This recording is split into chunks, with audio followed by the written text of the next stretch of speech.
大家好，今天我们正式上线零基础开始学修洗衣机的课程。只要大家持续关注我们的课程，我们就可以让您从一个小白变成一个熟练的洗衣机维修师傅。好了，废话不多说，开始我们今天的第一集，认识维修工具。这种常用的工具，老虎钳、尖子钳和这些螺丝刀、平口的、梅花的，不同的规格都要多准备几套。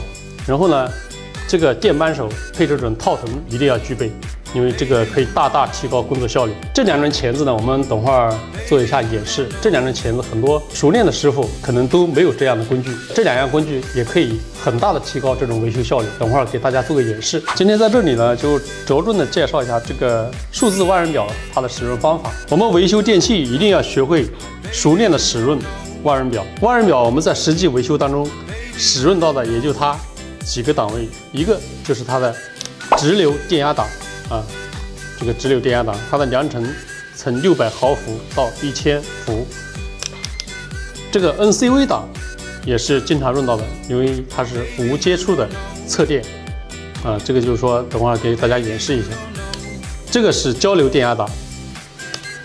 我们要测量这个电器有没有交流输入，都要用到这个档位。那么，这个直流电流档在实际的维修当中用的并不多。 这个呢是这个频率档在实际维修当中也不经常使用。这个是二极管通断这个需要经常用到，就是测量线路的通断。这个呢是它的电阻档，电阻档在维修当中使用是最多的一档，它可以判断各种容器件静态下的好坏。这个是电容档，它的只有一个量程，就是100兆伏。基本上我们在维修当中所有的电容的量程都可以覆盖到这个是关机档，下面我们来一一演示它的测量方法。比如说，我们用万人表的电阻档来判断这个元器件的好坏。这个是洗衣机上面的净水电磁阀，它的正常阻值大概在4.7千欧左右。那么我们把万人表的量程达到6000欧，表笔接触它两个供电端子，测下来是4.7千欧，这样它就是好的。比如说，我们测量这个洗衣机的启动电容，那么我们看一下。 这个电容上面标注的是容量是12微法，正负5%，就等于它的误差不要超过5%，它都是正常的。我们只需要把万人表达到它的电容档，这个是上面有个 F 法拉的单位这就是电容档。万人表的表笔接触电容的两个端子，因为它有一个充电的过程，所以它速度要慢一些。现在表上面显示是11.66微法，也在它的容量范围之内，误差不超过5%证明它。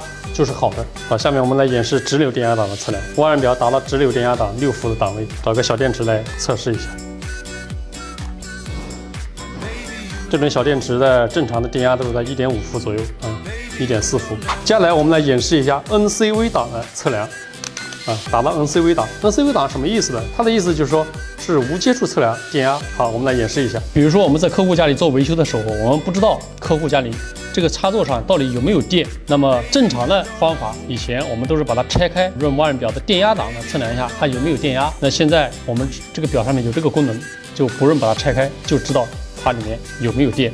好，现在我们看一下如果它有电的话，我们只要把它怼在这个上面，它会不停的鸣叫，伴随着这个红光不停的闪烁，那就证明它里面 电是正常的。接下来我们演示一下这个交流电压档的测量。万人表达到交流电压档，有的时候客户家里边电压不符合标准，比如说电压低了220伏，它只有180伏，那么它会引起各种各样的电器故障。我们首先就要判断客户家电压是否符合标准。万人表达到750伏档，表笔插到客户家的插座，量一下它是不是有220伏。 这个231也是在正常范围，这个电压就是正常的。如果说你测量的时候它只有180伏、190伏，甚至只有150伏、60伏左右，那都是不符合标准。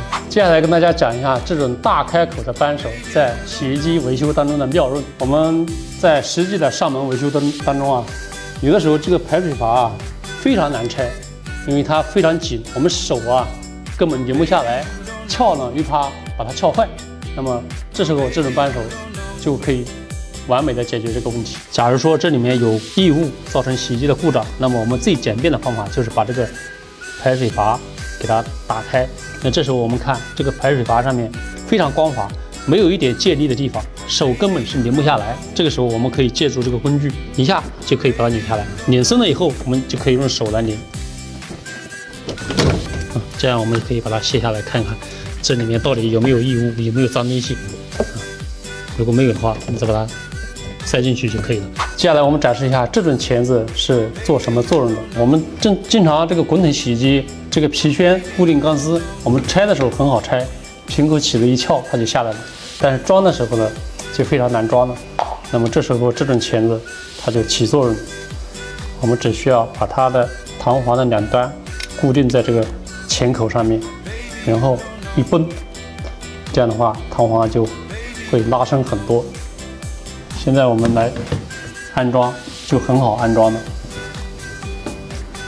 好，维修洗衣机所要用到的工具以及仪表，我们就介绍完了。下一节我们来介绍涡轮洗衣机的整体架构以及它的运行原理。